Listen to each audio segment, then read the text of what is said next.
What's going on, guys? I'm back here with another video. Today we're going to be going through our third time going over the free agent signings. The last day wasn't really too busy, so I didn't do a video for that just because, simply there wasn't enough happening in free agency. But now after this, we're able to find a little bit more out. A lot of stuff's happened. I put out a video predicting some of the moves. A lot of those people have signed already, which is kind of cool. So we're going to be going over some of the signings. There's about 8 of them off the top of my, about 8 of them. So it's not going to be too long of a video, but we're going to go over them pretty fast and just kind of get my opinion on it. There's still some guys that haven't signed. Cam Newton's still on the trade block. Jameis Winston still hasn't signed. Jadeveon Clowney, just some of the guys off the top of my head. Pierre Desir. So there's still guys that are definitely able to be signed, that will be signed. So hopefully we can get another video out. Hopefully by tomorrow. Hopefully those guys start to sign their contracts at wherever team they end up with. But to start off, they're in no order. They're all just kind of pulled out of here. We're starting off with Nelson Agholor getting a 1-year deal with the Las Vegas Raiders, and they re-signed Rod Smith. I didn't even realize that was in the tweet when I started this, but Nelson Agholor going to the Raiders, I think that's gonna be good for him. He had one good year with the Eagles, but other than that, he's been known for dropping a lot of passes, which sucks. But when he had his good year, he looked really good. And I think that John Gruden might be able to pull that out of him. Derek Carr needs as much receiver help as he can get. And I think that's a good starting point for them, especially because I think he's going to go in there and be a wide receiver 3 if they draft another guy, maybe even move down to a 4. So he won't be pushed into a role like he was in Philly, because Philly had so many injuries and problems at the receiver core that Agholor was kind of put out there more than he probably should. I'm looking for him to kind of make a better jump, kind of like what we saw Michael Gallup do. When he was asked to be the man, it was a struggle, but once they got Amari in there and Randall Cobb, he did very well. And now he's looking like a pretty solid receiver. So getting Nelson Agholor on a 1-year deal, I think it's good. If he does well, maybe they'll give him a longer contract. But for right now, I think that it's going to be a good deal for them. Then we go over to Todd Gurley signing with the Atlanta Falcons. I put this up just because it's very cool to see. All these guys are first-round picks on their offense. There's 10 of them. Obviously, there's going to be one more person on the team with 11 men on the field, but it's really cool to see that. Todd Gurley, a 1-year deal with the Falcons. It's weird to see that it was a 1-year deal. I think the Falcons don't know what they want, but I think Gurley is going to be back to being Gurley. I think he's going to be healthy. I think the Falcons aren't going to rush him into it. They have Ito Smith still, so going from Devontae Freeman to Todd Gurley, I think is a huge jump. Gurley, Julio, Calvin Ridley, Hayden Hurst, I think that's a very solid offense to have. I think it's above average, probably one of the better offenses in the league just right away. Especially if you can get Gurley to go back to what he was. And I think that now that he's in a new team, fresh in Atlanta, I think that that's going to be really solid for him. I think he's going to like it there. Went to Georgia as well. I think that's going to be very good for him. I think that he's going to kind of recaptivate his career and do a lot better than what he did last year. I think the Rams kind of lost their trust in him, and that's why they released him. They lost what they thought they had in him, and I think that Todd Gurley's still going to be one of the better backs. I'm a big Todd Gurley fan. He's done very well for me when I pick him in fantasy most of the time. So besides last year, he kind of let me down. I had to trade him, unfortunately, but I think that he's going to be great, and I hope that he does do great. This Falcons team is kind of in a weird position right now. I don't know really if they're going to be good, if they're going to be bad, if they need to rebuild, if they don't. But the Todd Gurley pickup shows that they want to win, and that's good to see. Hopefully that they can do that. Then we're going to move on over to another running back, Kenyan Drake. He officially signed his tender offer with the Cardinals. He's going to stay with the Cardinals, and that's huge for them. When he came in his first game, I think he had 4 touchdowns in his first game with the Arizona Cardinals, which is huge. And he really sparked what they wanted David Johnson to be in that offense. He showed the Dolphins that I should be a lead back, and he proved it in the Cardinals. And I think the Cardinals really liked him. I think he liked being with the Cardinals, and now he's going to be back with the Cardinals here. So to have him in the backfield with the newly acquired DeAndre Hopkins and Larry Fitz, Christian Kirk, Andy Isabella, they still need. I think they still need to get a tight end. Hopefully they can get one in like a 2nd or 3rd round. But Max Williams had a solid year last year. That's why they paid him a pretty good contract. Kyler Murray, of course, leading the offense on there. So it's a very solid offense to go into. They just got to focus on a little bit of defense, maybe some offensive line help, and I think that they're going to be in a good, solid place next year. And then you go on over to Emmanuel Sanders. I did not think he was going to leave the Niners, truth be told. I thought he was going to stay there. But going to a conference rival, basically, because of 2 of the top teams right now. Going to the Saints for 10 years. 2 years, up to $19 million. I think that is amazing for the Saints and for Emmanuel Sanders. I think he's going to fit so perfect there. Michael Thomas, He is such a beast, but he needs help on that offense, man. Traquan Smith and Ted Ginn just can't be the number 2 anymore. He needs help, and I think Drew Brees needs help. With Drew Brees there for 2 years, let's get Emmanuel Sanders there for 2 years. I love what they were doing. Emmanuel Sanders constantly proves to teams that he is not finished, he's not washed up, he's not old, and I love Emmanuel Sanders for that. He always gets disrespected every year. He's going to get disrespected this year, and he's going to go out and he's going to play well.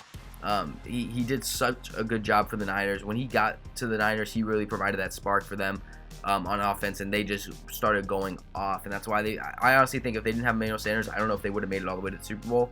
And that's not just because, I think he made that much of an impact on the field. I think it's off the field as well. I think that he really helped Deebo Samuel do a lot more. I think that he really did a lot for this team, and I think that that's very good for him. So to get $19 million for 2 years, I think that Emmanuel Sanders is in a solid place here for the Saints, and I'd love to see him in the black and gold soon, because I think him with Michael Thomas and Drew Brees and Alvin Kamara, that's going to be a fun offense to watch.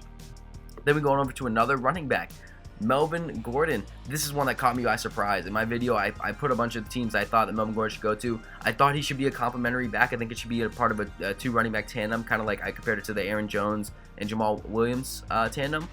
The Broncos were not even a thought for me. I figured that they like Phillip Lindsay for about 90% of the snaps, and then Royce Freeman goes out there and just pounds the ball for a little bit. But for the Broncos to get a 2-year contract with him for $16 million, $13.5 million guaranteed, I think that's crazy. It's gonna be fun to watch. I hope that he can balance it well. I hope that 2-year deal, so he's there for 2 years. Obviously, that's what that means. I just hope that he is happy when he gets there. He wasn't really too happy with the Chargers situation. That's why he ended up leaving. But he stays in division. He's gonna face them 2 times a year, and I hope Melvin Gordon can go back to being Melvin Gordon, because when not last year, but the year before that, he was an animal on the field. He was a straight up beast. And I think that he still has it. I don't think there's anything wrong with him. It's just that holdout was poorly timed. I think whoever's agent is really just misrepresented him, was giving him the wrong information. The holdout was wrong. He was getting a good contract. Now he's making $16 million in over 2 years, when in reality he probably could have made $13 million for 1 year with the Chargers. So unfortunately, this is where he's at. I hope that he can do well. Maybe get a better contract his next time around. But we'll see. I think it's going to be fun to watch for the Broncos. Drew Lock gets another weapon. That's going to be really cool for him to do. Then we went over to the Colts, former Colts tight end Eric Ebron, leaving the Colts and signing with the Steelers. Eric Ebron was a complete joke before he went to the Colts, known as a bust. Lions fans hated him. He went to the Colts and was an animal. Pro Bowler, had 12 touchdowns on that first year. I think it was 12. And now he's got a 2-year, $12 million deal for the Steelers, and I think that's going to be good for him. Steelers, they tried with Vance McDonald, it didn't work. Jesse James showed promise, and then they let him go to the Lions. I think this is a guy that you can get Big Ben to throw the ball to. I think he's going to fall in love with Eric Ebron. He's shored up the hands a lot, and he's done well. He got less than Jimmy Graham, which is weird. Jimmy Graham, I think he signed with the Bears for like $20 million, something like that, for 2 years. So it's weird for Eric Ebron to not get that big of a contract, but it goes to show that I think Eric Ebron is not concerned about the money as much. I think he's concerned about wanting to win. I think he sees the Steelers as a winning organization. He probably likes what Tomlin has been doing there. Tomlin's one of the best player coaches. Players love playing for Tomlin. He rides for his players, and I love that about Tomlin. And especially Big Ben, that's a Hall of Famer, a future Hall of Famer to play with. So I think Ebron's like that more than what the contract could be. I think he could have got more, but hey, why not do a team-friendly deal and hopefully help him out there. Then we got the Saints getting Andres Pete back on a 5-year, $57.5 million deal, $33 million guaranteed. I think it's a lot of money for him, but he's given them a lot of production on the field. And when you have a aging quarterback, and you're going to need to get another quarterback most likely after the next 2 years or within the next 2 years, getting a guy like Andres Pete locked up to be able to transition through both of them is going to help out whoever replaces Breeze, and for the time being with Breeze. So I think it's smart to do that. If you have to end up cutting him in the 4th or 5th year, it won't be too much of a hurt on you. I think that's solid for you. So I think it's a very solid pickup for the Saints. In one day they got Emmanuel Sanders and Andres Pete locked up. I think that's very solid for them, and I want them to. I think the Saints are trying to get Breeze another ring, and let's hopefully we can see some great football out of Breeze like he's been showing us for the past few years. And the last free agent that I have on here for the video, obviously there's more signings that happened. Not a lot of them need to be talked about. Like Wisniewski, Remmers, Hamilton. Like these guys, they happen. It's not too big. But Clinton-Dix going to the Cowboys. He's gonna slot in right there as one of their safeties, and it's weird because they let Jeff Heath go. They signed Darian Thompson, so are they just gonna run Clinton-Dix and Thompson? That seems like what it's gonna be. But they do have a pick where maybe a Grant Delpit is in play or Xavier McKinney if they're on the board.